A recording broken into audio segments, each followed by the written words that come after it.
What's up, guys? Today I have a deck slash meta analysis. So I have a deck battle going right now, going against the baby that's been like topping this classic red yellow baby, and I'm using a non-meta deck, Universe 7 Gohan. I really like this leader, and I just want to show you guys that you can beat like meta decks. Obviously, this guy probably didn't play to the best of his capabilities, or probably didn't draw the best he could, but even if you're going up against a meta deck, you just got to know it's not always an automatic loss. But anyways, I really want to get into the meta, what's happening currently in the meta, and then what's going to happen, I think, down the line. So right now I'm going to show you guys a list of all the decks that have been topping right now. As you can see, it's pretty diverse. Usually it's maybe like 4 or 5 dominating the whole scene, but really it's you have like 12, 13 leaders. Obviously the 4 at the top have been topping the most. Red Yellow Baby, I'll get into right now. Obviously a super strong deck, insanely aggro. I feel like will only get worse down the line. I feel like more people will understand how the play style of it, find ways to play around that super aggro, and just find little things here and there that will slowly make the deck less consistent and make your opponent like not as surprised, I guess you could say.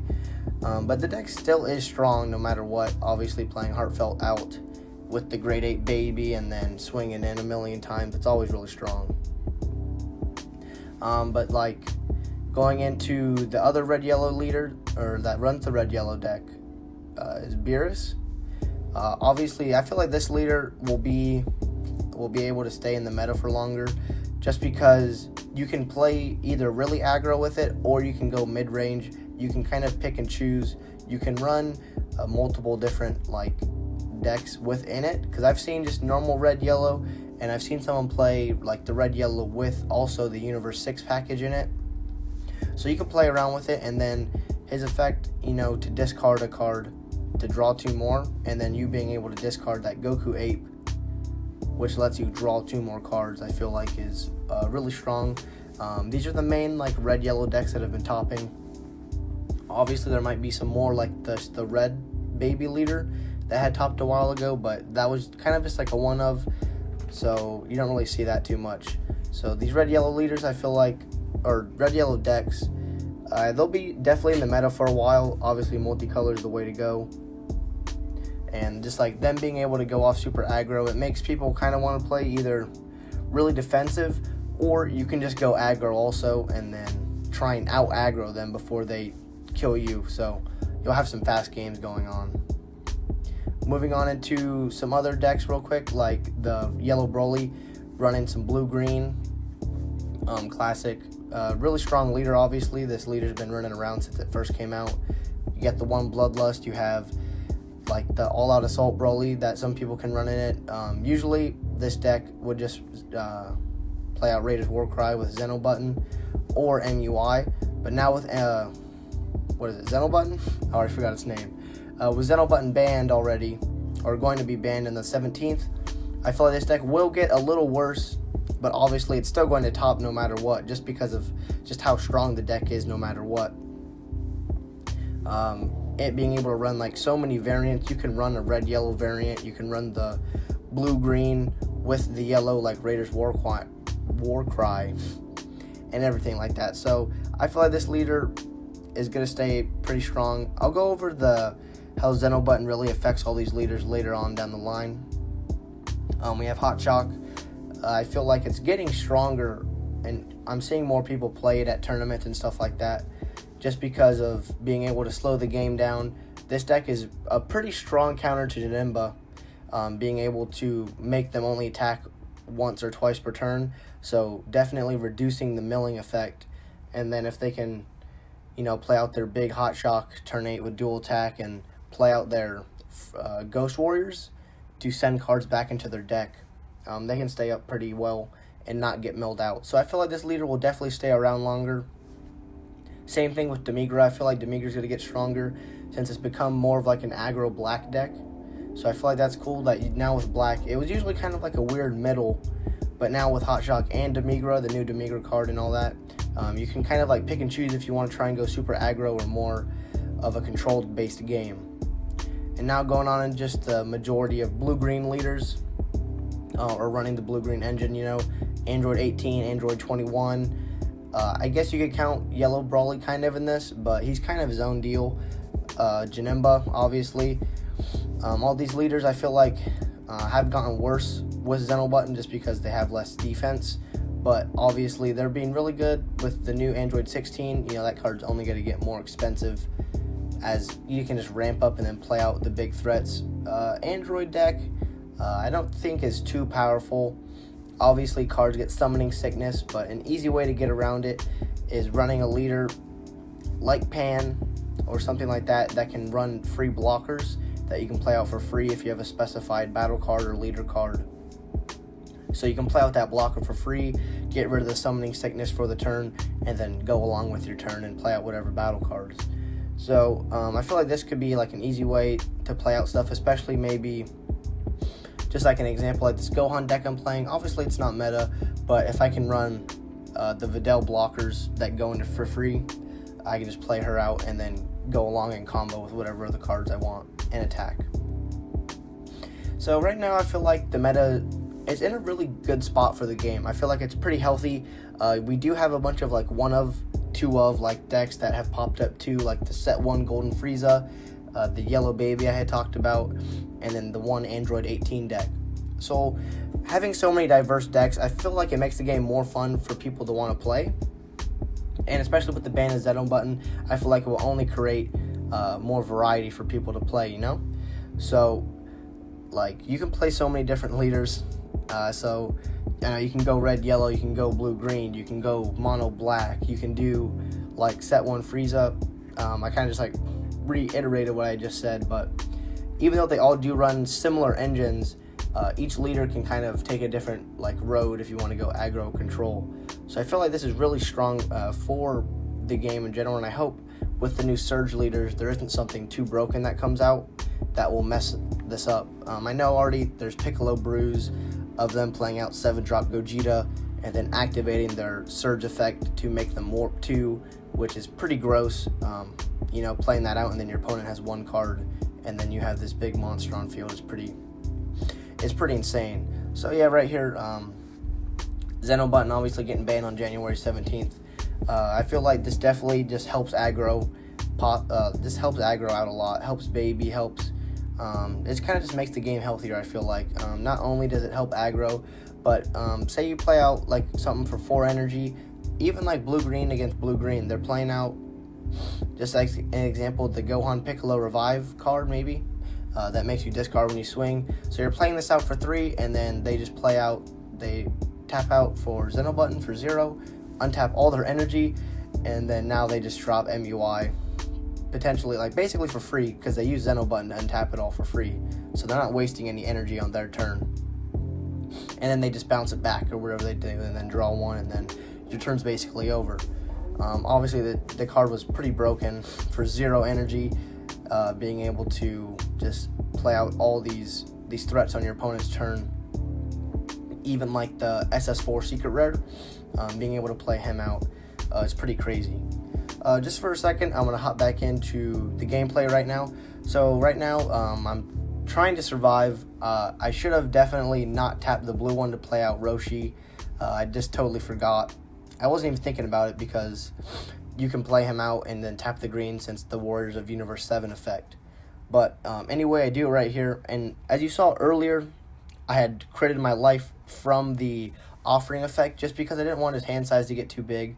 I already knew he was awakening and I was expecting him to play something else out. So, I didn't want him to gain too much hand advantage because that's the main way this Gohan deck wins. So I'll let the game just keep playing on. But some decks I feel like can do better in this format currently are like Bardock from set 3. That's super aggro, mills to 3 and then gains crit and 5k. Turn 1 swinging in with a 25k double strike critical is insane pressure for your opponent to deal with. And then after you mill the 3, you can overwhelm another crit card or something like that, like the revived Ravager Vegeta. And then you just set up your discard for next turn. So, especially with that, I feel like this deck can be pretty strong in the format. Obviously, blue-green, they like to ramp up, so they'll be pretty vulnerable in those early turns. And then obviously red-yellow wants to do the same game as you and be super aggro. So at that point, it's basically just a game of who can out-aggro like the other deck. But right here, just showing you guys like a random one. Obviously, just normal Bardock aggro. It's always been a strong deck, but I feel like now it can be definitely a little stronger. And then also Kid Ku, like especially like a red variant, you can awaken at 6, and then all these leaders that like to awaken at 2, mainly just baby, but sometimes the Beers likes to wait till 2 also. But with those leaders, you being able to awaken at 6, you can just have so much more time to relax, gain your cards up, gain your field, while your opponent has to use up so much more card advantage to try and do damage to you. Now with this, you could also drop such like a Chain Zeno if you do run a red Kid Ku, just because that way you reset the game, hand size is the same, but now you just have a 15k leader, and you get to just like keep going on with your plays. So I feel like Chain Zeno could be stronger in the new format.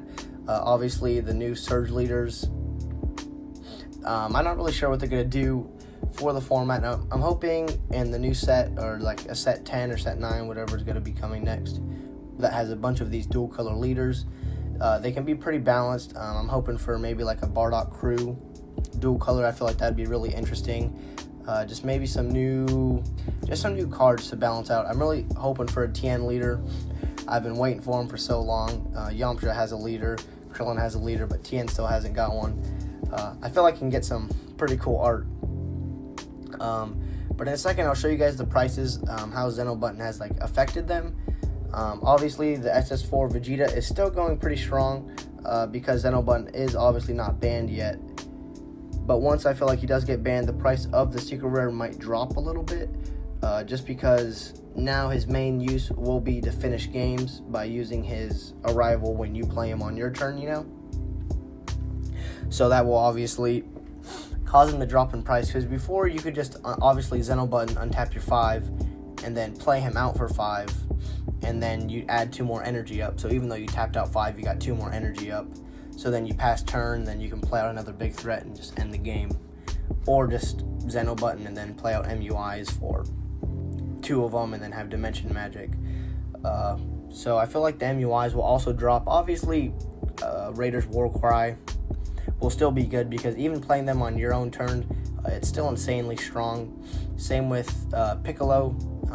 Obviously not really affected by this, so he'll definitely be good in price still. So, but most of these multicolor cards I don't see dropping in price anytime soon, just because of how like this is the new wave for the game, like the game's heading towards. So most of these cards are extremely good right now, and unless we get some more multicolors, cards like Android 16, it's gonna stay at $14, I believe. Heartfelt Please gonna stay at 14. Pan's gonna stay at 10. The big 5-drop baby's gonna stay at 30. You know, Whis or Beers, I mean, is gonna stay at 20, 25. So with these, don't be trying to like wait for the best deal, because it could be simply that just the cards keep going up in price, and then you're just kind of waiting there and then losing some value on this. But yeah, that's pretty much all I had to say. Let me know what you guys think. What's your opinion on the meta, where it's heading to, maybe any possible counter meta picks, because I'm always a big fan of playing decks that counter the meta. Like back when Super Shenron was around, the last regional I had went to during there, my buddy had played a Majin Buu deck to eat up all the Explorer Bulmas, and he actually did extremely well with it. But yeah, let me know what you guys thought about the video, and then for the rest of the video, I'm just going to go over what's going on right here, because I felt like this game was an extremely close match. So right here, he's going in for game. I obviously had to take the 2 from the big ape, and then he passed it to me. I untap, and I know I like really have to go for a game here. I know he has a bunch of cards in hand, but there's just not much. There's not much I can play out to try and hurt him. I know he has these 2 blockers up, so worst comes to worst, I'm gonna swing with all these 5Ks on the field, and then I'm just gonna go in, because I know he's not gonna let me live next turn. Obviously, baby going up on the 4 with the big ape on field, it's just not gonna look good for me. But the one thing I do hope is the Universe 7 can get some more support. I do know, sorry, my computer wants to update. I do know they did just get these new freezes that are really strong for the deck, but I feel like it still wasn't enough to push it over to the competitive level. Now, obviously, I don't want the deck to be like top tier, but I feel like now maybe it's like a B tier deck, and like if it can get bumped up A tier, I don't know. I'm a really big fan of this deck, so being able to have this deck be able to be competitive would be awesome. So right here, I'm going to combo the Goku Ready to Fight. I'm just trying to get as much cards in my hand as possible. At this point, he has 1 life.